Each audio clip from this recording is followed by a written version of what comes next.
اٹھاتے تھے، کہاں ہاتھ باندھتے تھے، اور پھر کیسے رکوع قیام سجدہ ہوتا تھا، یہ سب صحابہ کرام نے دیکھا اور ویسے ہی پریکٹیکل بتایا، اسی نقش قدم پر ہم چلتے ہیں۔ اور تم کیا کرتے ہو؟ ہمارے پاس ایسا نہیں بھائی، ہمارے مسلک میں ایسا نہیں۔ کب تک چلے گا یہ؟ خالی طلاق کے مسئلے پر ہندوستان میں اتنے مسائل پیدا ہوئے، آج تک اس مسئلے پر اتفاق نہیں ہوا۔ وہی طلاق دے دیتا آدمی غصے میں آ کر بیوی کو، بیوی ہرا ہو جاتی ہے، اب اس کے ساتھ کوئی رجوع ہونے کا راستہ نہیں ہے ان کے پاس۔ کیوں نہیں ہے؟ تقلید ہونے کی وجہ سے۔ اور کیا کرتے ہیں وہ؟ حلالہ کراتے ہیں۔ آپ کو معلوم ہے یا نہیں معلوم پتہ نہیں، حلالہ کیا ہے میں تشریح میں نہیں جاؤں گا، تفصیل میں نہیں جاؤں گا، صرف یہ بتا رہا ہوں کہ امت جو ہے اصل کو، قرآن کو، حدیث کو، منہج صحابہ کو چھوڑنے سے امت کے اندر انتشار فساد ہوتا ہے۔ اب آئیے امت کے اندر انتشار کے جو اسباب ہیں اس پر اپنی بات کو ختم کرتا ہوں، اور ساتھ ہی ساتھ موجودہ حالات میں ہندوستانی مسلمانوں کی جو صورتحال ہے، یہاں پر جیسا برسوں سے مسلمان رہتے ہیں، اس کے باوجود بھی آج مسلمان جو ہے ہمارے برادران وطن تک، ہندوستان کے جتنے غیر مسلم بھائی ہیں ان تک اسلام کی دعوت کو من نہیں پہنچائے، بہت کم لوگ پہنچائے، کیونکہ مسلمان جو ہے خود فرقوں میں بٹے ہوئے ہیں، پوجا میں ہے، پرستش میں ہے، غیر اللہ کی خبروں کی پوجا میں ہے، تو کیا یہ غیر اللہ کی پوجا سے کیسے بچنے کی دعوت دے سکتے ہیں؟ اس لیے یہ بھی سوال ہے۔ اسی طرح پوری میڈیا اسلام کو الا ماشاء اللہ، پوری سوشل میڈیا اسلام کا نقشہ، اسلام کی صحیح تعلیمات کے خلاف جو پوری دنیا میں ایک زہر اگل رہی ہے، یہ بھی ہمارے لیے بہت بڑا المیہ ہے، سبق ہے، اس سے سبق لیں۔ اور فرقہ پرست لیڈر تو ان کا کوئی ذات دھرم نہیں ہوتا، چاہے کسی بھی جماعت کے ہوں، ان کا دھرم صرف سیاست ہوتا ہے، دولت ہوتا ہے، اقتدار ہوتا ہے۔ ان کے جھانسے میں نہ آئیں، بلکہ علماء ربانی، علماء سلف اور علماء حقانی جو قرآن اور سنت صحابہ کرام کے منہج کے مطابق آپ کو دین پہنچاتے ہیں، ان سے جو ہے مسائل سیکھیں۔ اور امت کی ذمہ داری ہے کہ اگر ہم اپنے حالات کو نہیں سدھاریں گے، مجتمع متحد نہیں ہوں گے، تو امت بہت سارے مسائل سے دوچار ہو رہی ہے۔ پوری امت کی بات کر رہا ہوں، میں کسی ایک آندھرا پردیش کی یا تلنگانہ کی بات نہیں کر رہا ہوں، پورے ہندوستانی مسلمانوں کے لیے سبق ہے، یہ پیغام ہے کہ ہم سب کا ایک کلمہ ہے، تو اسی کلمے پر، اسی اثار پر سب جمع ہو جائیں اور اسی کی دعوت دیں سب کو۔ یہی دعوت اہل سلف کی ہے، اہل حدیث کی یہی دعوت ہے۔ ہاں مسائل میں کہیں اختلاف ہوتا ہے، لیکن سب کی اساس ایک ہے، یہ بات سب کو سمجھانا ہے۔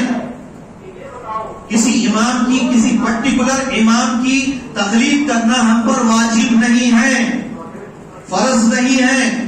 اس سے اگر آپ ایک امام کی تقلید چھوڑ دیں گے تو آپ کی بیوی کو طلاق نہیں ہو جاتی، ایسا سمجھایا گیا کہ اگر آپ امام ابو حنیفہ کو چھوڑ دیں گے، ان کی تقلید چھوڑ دیں گے تو آپ کی بیوی کو طلاق پڑ جاتی ہے۔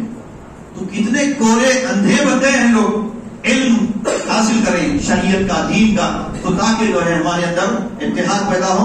باتیں تو بہت ہیں، لیکن وقت اور حالات کی مناسبت سے میں اتنا کہوں گا۔ ایک حدیث جو جامع ترمذی کی ہے، اس کا ایک مفہوم اپنے آپ کے سامنے رکھ کر، حدیث جو ہے جامع ترمذی کی صحیح ہے، 2641 حدیث کا نمبر ہے۔ یہ طویل حدیث میں اللہ کے نبی صلی اللہ علیہ وسلم نے بتایا کہ بنی اسرائیل کون بھائی؟ قوم بنی اسرائیل، آج بنی کو نکال دیا، آج اسرائیل ہے، صرف اسرائیل کیا کر رہا ہے معلوم ہے نا؟ تو بنی اسرائیل یہود اور نصارہ کو کہتے ہیں، یہ قوم بنی اسرائیل۔ اس میں اللہ کے نبی نے فرمایا یہ 72 فرقوں میں بڑھ گئی، اور وَتَفْتَرِقُ أُمَّتِي عَلَىٰ 73 مِلَّةً، میری امت 73 فرقوں میں بڑھ جائے گی۔ وہ 72 فرقوں میں تھے، تو امت مسلمہ 73 فرقوں میں ان سے اور آگے نکل جائے گی۔ بہت بڑی چونکا دینے والی بات ہے یہ حدیث میں۔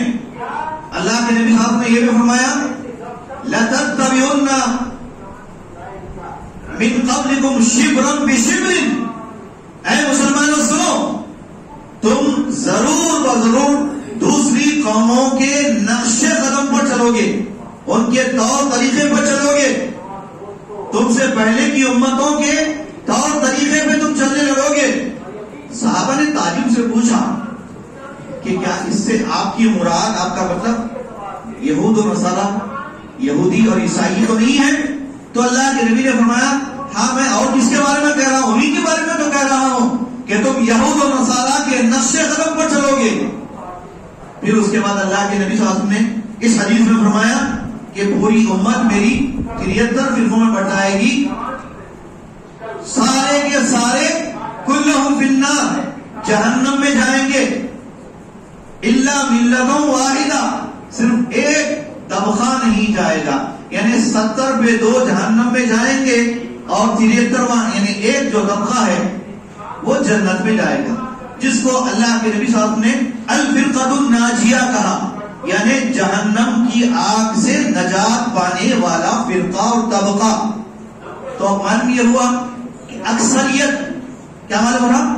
اکثریت، میجورٹی کہاں جائے گی؟ جہنم میں جانے والی ہے، مائنورٹی یعنی کم تعداد جنت میں جانے والی ہے۔ یہ کنفرم بات ہے قرآن و حدیث سے۔ تو جنت میں جانے والے بہت تھوڑے ہوں گے، جہنم میں جانے والے بہت زیادہ ہوں گے، اور اللہ کے نبی صلی اللہ علیہ وسلم کو فکر کیا تھی کہ جہنم میں جانے والوں کو ان سے جہنم کی آگ سے بچانے کی فکر کرنا، یہ اللہ کے نبی صلی اللہ علیہ وسلم کی بعثت کا، دعوت کا بنیادی اور اہم نقطہ ہے۔ اہم نقطہ یہ اگر ہم آج سمجھ جائیں کہ لوگوں کو جہنم کی آگ سے ہم کو بچانا ہے، جہنم کی آگ سے بچانے کا مطلب شرک سے بچانا، گناہوں سے بچانا، جرائم سے بچانا، ظلم زیادتی سے بچانا، ناانصافیوں سے بچانا، کس سے؟ پوری امت کو بچانا ہے۔ امت طبقوں میں بٹی ہوئی ہے، فرقوں میں، ذاتوں میں بٹی ہوئی ہے، ان کو نکال کر جنت کا راستہ دکھانا ہے۔ یہ کون کر سکتے ہیں؟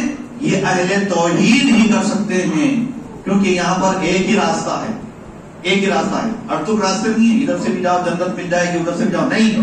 وَأَنَّ هَذَا صِرَاطِي مُسْتَقِيمًا فَاتَّبِعُوهُ، ایک ہی راستہ ہے، اللہ کے نبی نے فرمایا وہ جنت کی طرف جانے والا ہے۔ وہ کون سا راستہ ہے؟ اللہ کے نبی نے اس حدیث میں فرمایا کہ سارے کے سارے فرقے، سارے یعنی 72 جہنم میں جائیں گے، ایک صرف جنت میں جائے گا۔ صحابہ نے تعلیم سے پوچھا کہ وہ جنت میں جانے والے کون خوش نصیب ہوں گے، یعنی نجات پانے والے جہنم کی آگ سے وہ کون ہوں گے؟